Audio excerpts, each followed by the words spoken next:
बेरी खाइबू त बेरी बेरी मंगबू पेट नाही भरी रानी जीभ चाट करबू एक बेरी खाइबू त बेरी बेरी मंगबू पेट नाही भरी रानी जीभ चाट करबू मोहन डोले मन डोले डोलाई ले बेटा करे जा कहीं के हिलाई ले बेटा ए डार्लिंग मन डोले डोलाई ले बेटा करे जा कहीं के हिलाई ले बेटा एक बेरी खाइबू त बेरी बेरी मंगबू पेट नाही भरी रानी जीभ चाट करबू मोहन डोले मन डोले डोलाई ले बेटा करे जा चढ़ी के हिलाई ले बेटा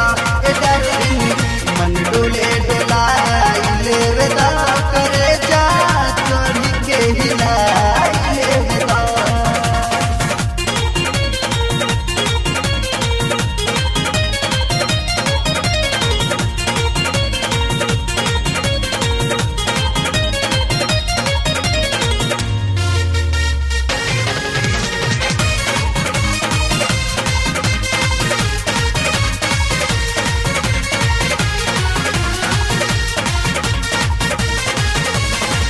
बड़ा रसदार हवे लंगड़ा हमर आम हो हर पेट खाला रानी लागी नाही दाम हो बड़ा रसदार हवे लंगड़ा हमर आम हो हर पेट खाला रानी लागी नाही दाम हो आज तू खाला रानी नाही शरमैबू लाग जाई चस्का हो रोज रोज आईबू मुर्चा आज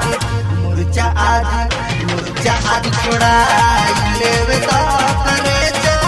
चढ़ी के हिलाई लेवे ता ए डार्लिंग मुर्चा आज छोड़ाई लेवे ता करे जा चढ़ी के हिलाई लेवे ता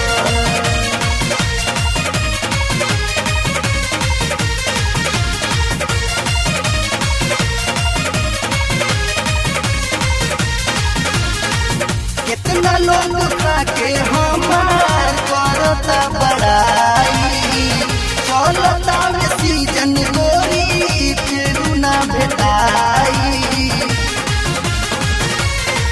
कितना लोग खाके हमार करता बड़ाई चलता में सीजन गोरी फेरू ना भेटाई आवे मजा सट के तू ले इलाज काहे तरसाव तोरे लेना होई खाजो रसतोनी चुसाई लेवे दा करे जा चढ़ी के हिलाई लेवे दा ए डार्लिंग रसतोनी चुसाई लेवे दा करे जा चढ़ी के हिलाई लेवे दा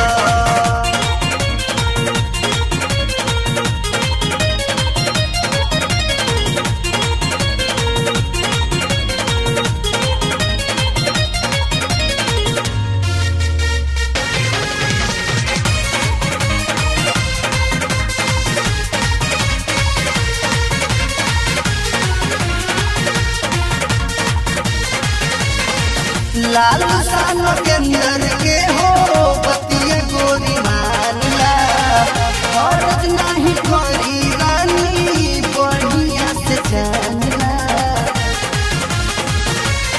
ए हो लाल सान के अंदर के हो बतिया गोरी मानला फर्ज नहीं करा रानी बढ़िया से जानला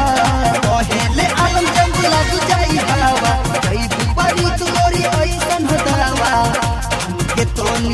हमके तनी चुसा